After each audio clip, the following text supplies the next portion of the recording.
Welcome. It is Doctor's House Call on a Tuesday afternoon. I'm Chuck Holland, your host, and I'd like to welcome to our studios here, of course, as always, Dr. Weyrich. Hello, Dr. Weyrich. Hello. How are you doing today? I'm doing well. All right. I'm originally from Ohio, and the part of Ohio that I came from was the southeast portion, which is Upper Appalachia. So a lot of mountains there, a lot of what they call marginal farmland. I spent time chasing cows because our fences weren't always as good as they should be, and decided when I graduated from high school that I needed a change of venue. So I enrolled in a small Methodist school in Kentucky, southern Kentucky, called Union College of Kentucky. And in high school I hadn't been a very good student, and my advisor there said, "You're not college material. You probably should consider a vocational school." But my parents wisely steered me in the direction of this small school in southern Kentucky, Union College of Kentucky. And I have to say Union College of Kentucky because there are several other very famous Union colleges in the United States. Funny thing about that, I think the biggest is in New York State. But anyway, Union College of Kentucky. And there I studied chemistry and math and physics and excelled academically, graduated magna cum laude in 3 years with a triple major. So it was That's awesome. a great change from my high school performance. Yeah, that's quite a turnaround. Yeah, but high school didn't captivate me. But when I was in college, I was really studying what I wanted to learn. So I had a great liberal arts education there. I studied things like history of the English language and abnormal psychology, and these were graduate level courses that I was taking as an undergraduate.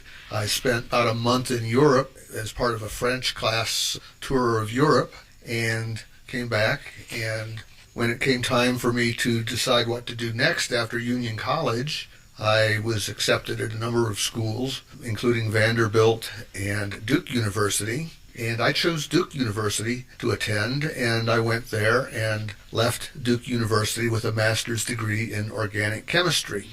Then I moved on to the University of Tennessee in Knoxville and got my PhD in chemistry. But I did a lot more than that while I was at the University of Tennessee, because the tuition policy was that it was a flat rate for me, and I could take as many courses as I could handle. So in addition to my chemistry courses, I took basically a pre-med curriculum, and I studied computer science and engineering and electronics, electrical engineering, biochemistry, microbiology, all those good things which later in life have served me well. But I was there as a PhD in chemistry. And chemistry project that I was on was sponsored by Exxon Corporation, and things seem to have circled back. When I was at the University of Tennessee in the middle 70s, we were in the middle of an oil crisis because our oil supply in the Middle East had been disrupted for political reasons. So the big thrust at that time was Exxon was trying to find a way to use the coal, which we have abundantly in this country, convert it into something that could be used like gasoline. And so they had a big research project to make what they called coal liquids. And my small part of the project was to do thermodynamic studies of the properties of the coal liquids. And as part of that, I did computer modeling, because as I said, I was taking computer science classes as well as the chemistry curriculum.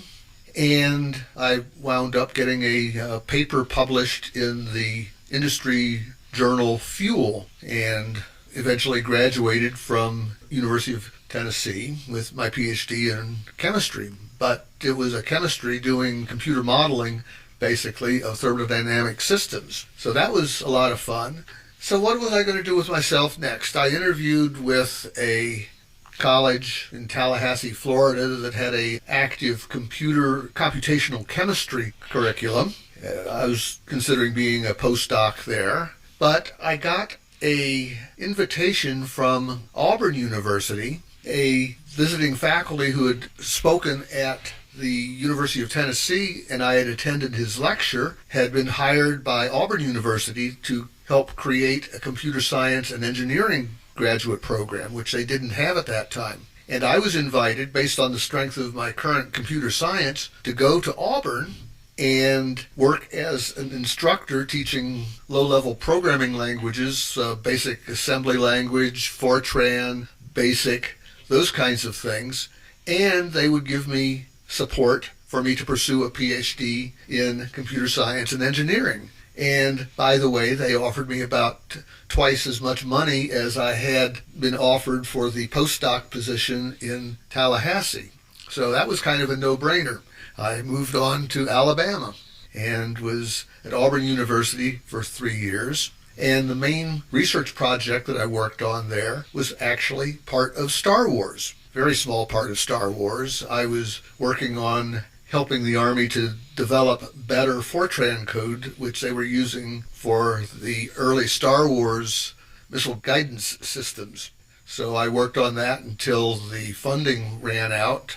I had a family by this time that I had to support, and without the funding from the research grant, I had to move on, but I moved to Georgia, Athens, Georgia.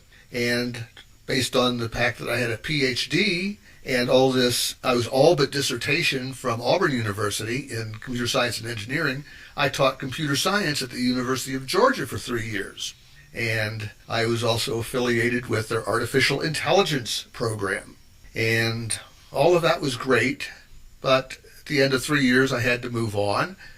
And I had a choice of going to New Jersey to teach at a school there because I loved teaching. I had been teaching ever since my undergraduate college degree. I was teaching chemistry and physics. I was a lab instructor at the Union College and then continued to teach at all the other schools that I attended. And I could have gone to New Jersey, but I also got an offer to come out to Arizona to work with a startup company, or it wasn't a startup, but it was a small company that was hoping to grow, and they were doing artificial intelligence. And really interesting project. What they were trying to do was develop a program to explain how other programs worked. And they were being funded by the financial sector, major banks and credit card type organizations that had a big presence in the Phoenix area, had been there doing things a long time, and they had many COBOL programs which is a common business-oriented programming language, and they had implemented all these COBOL programs to basically run their company or the financial aspects of their financial transactions. And these programs were old and dusty. The people who developed them had moved on, and back then commenting the code wasn't a particularly emphasized thing. So they had all of this code that ran their company, and they didn't know how their own code worked. And so basically their business rules were embedded in the computer program, and they didn't even know what their own business rules were. So my company was supposed to help them, using artificial intelligence, understand the COBOL code.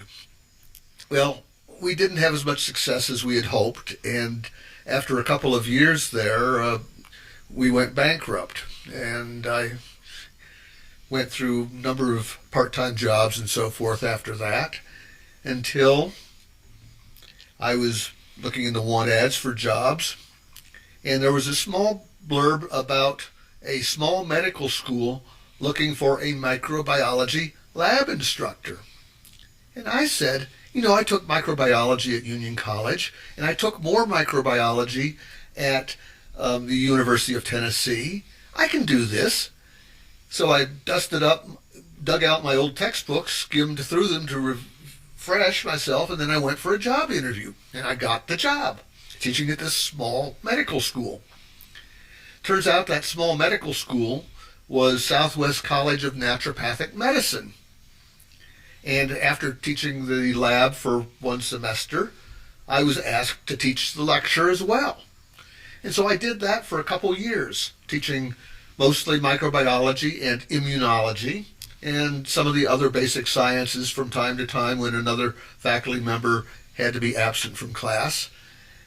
And I said, this naturopathic medicine stuff is kind of neat. And so I enrolled in the school, and 4 years later, I graduated with a degree in naturopathic as a naturopathic medical doctor. And I've mostly been doing naturopathic medicine since then, with an occasional stint as a software engineer as well. So I've also worked at companies like Intel, Motorola, and Medtronics.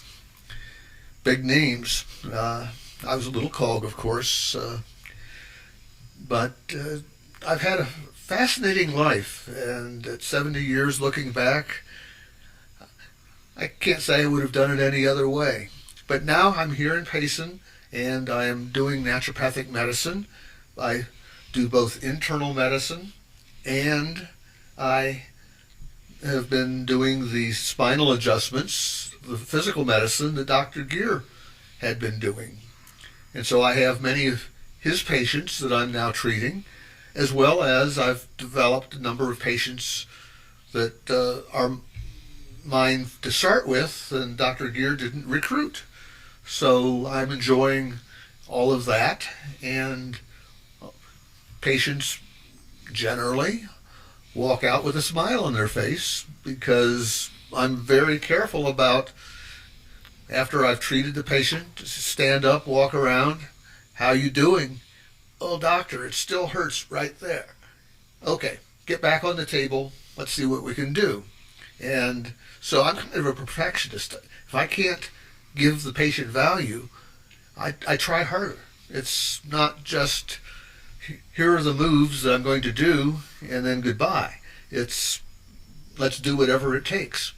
And occasionally, in the middle of a spinal manipulation, I say, it feels like you really need a massage before I can do more because your muscles are all tight. And so I make an immediate referral to someone in the office who can do a massage, or I do what's called a G5 massage myself.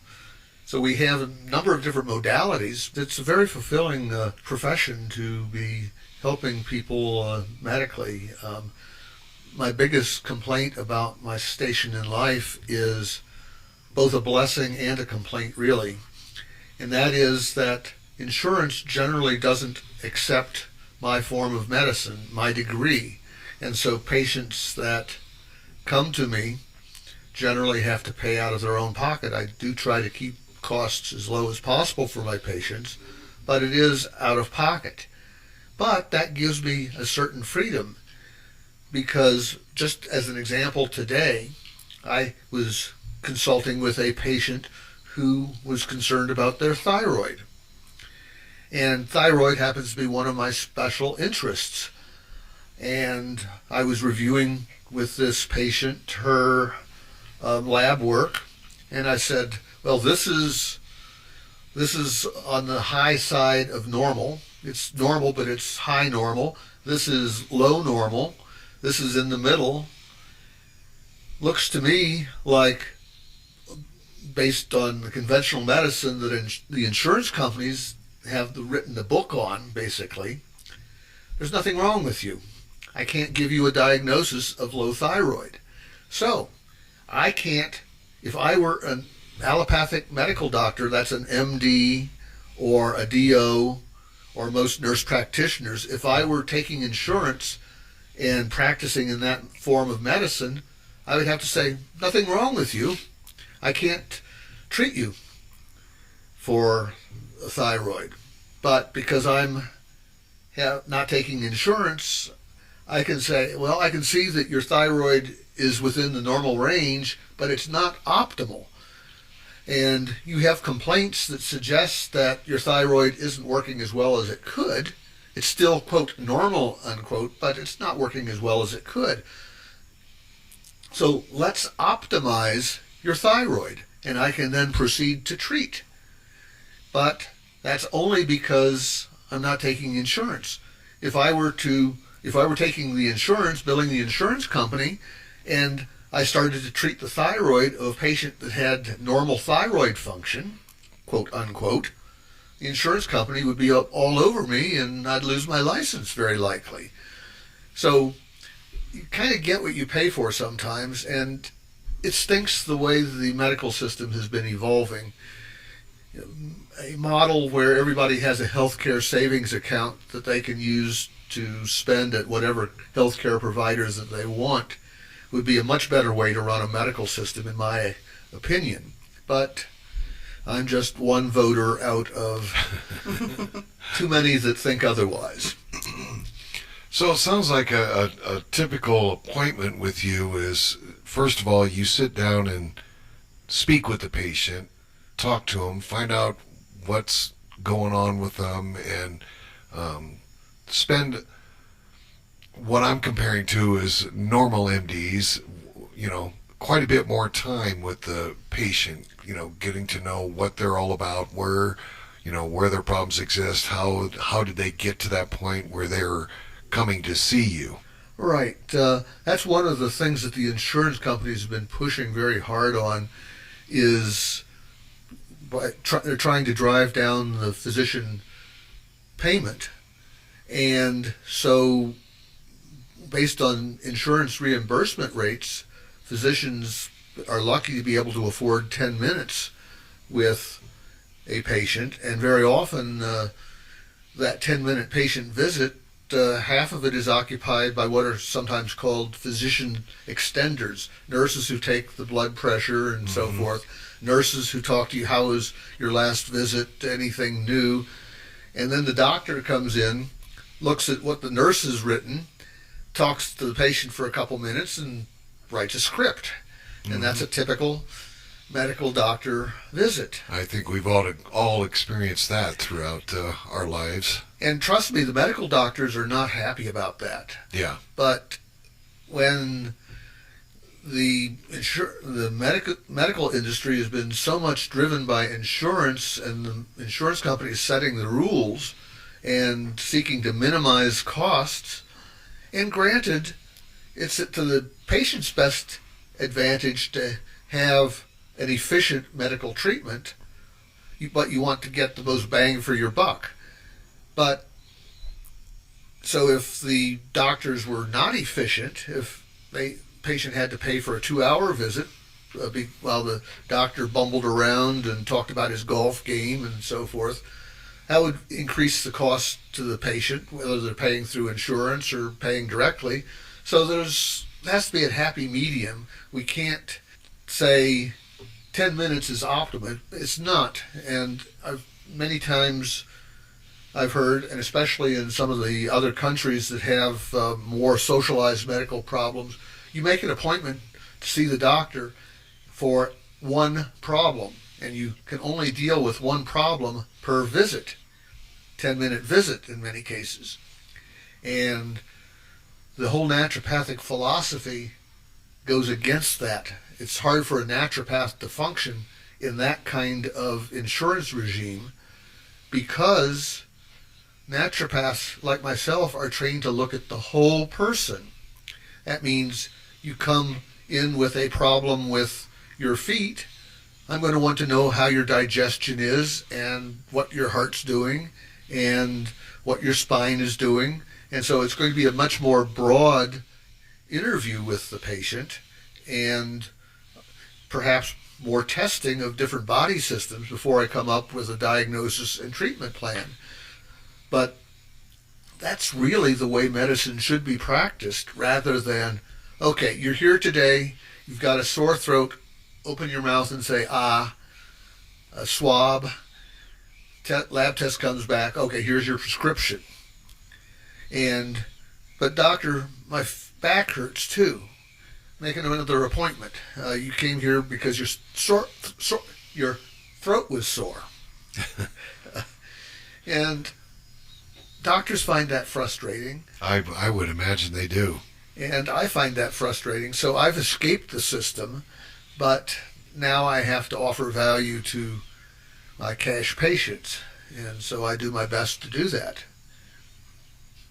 my website is drweyrich.com.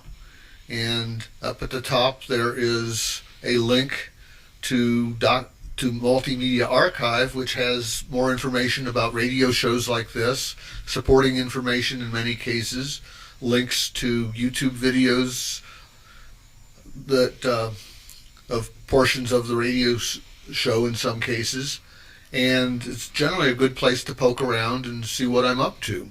And just type that into the address bar at the top of your browser, not in the Google search area, but in the address bar that's above that usually, and hit enter, and it should go straight to my website.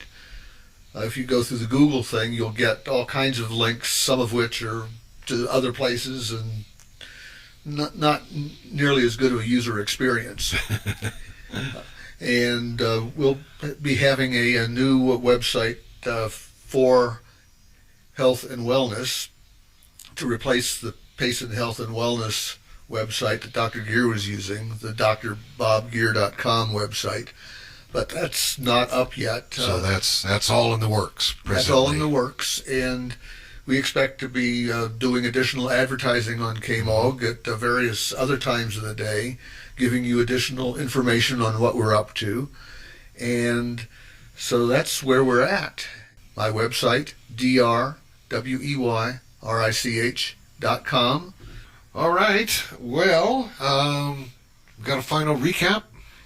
Yes, I'm from Dr. Gear's practice starting in Dr. Gear was my teacher from 2005 to the time in last year when he had his heart attack. He was my tutor, my teacher, my mentor, and so forth. And so I owe a lot to him. But I'm on my own now and looking to build a team to help me. Christy is part of the team, and we're going to be announcing other practitioners as well that do other modalities. So, all right. And what's your schedule like right now? What's your availability? Right now, today was the first day we opened in our new office, and we're planning to be there Tuesdays and Thursdays, and as demand increases, expand to up to 6 days a week potentially. As needed, basically. As needed. And probably some mixture of Fridays some weeks and Saturdays some weeks to accommodate people that want to come up from the valley. We have patients that still, old patients of Dr. Gear's from when he was in the valley, that come up to see me on weekends now. Yeah. So, all right. Well, that's fantastic. We're out of time for a Tuesday afternoon. Dr. Weyrich, I really appreciate you coming by, spending some time with us and explaining what is going on with your practice and all the new changes, and that's got to be pretty exciting for you. It is. All right. Well, that does it for a Tuesday's Dr. Housecall. I'm Chuck Holland, your host, and so make sure you tune in tomorrow morning at 6 a.m. bright and early, and you can wake up with Chuck in the morning. I'll be here, so you be too.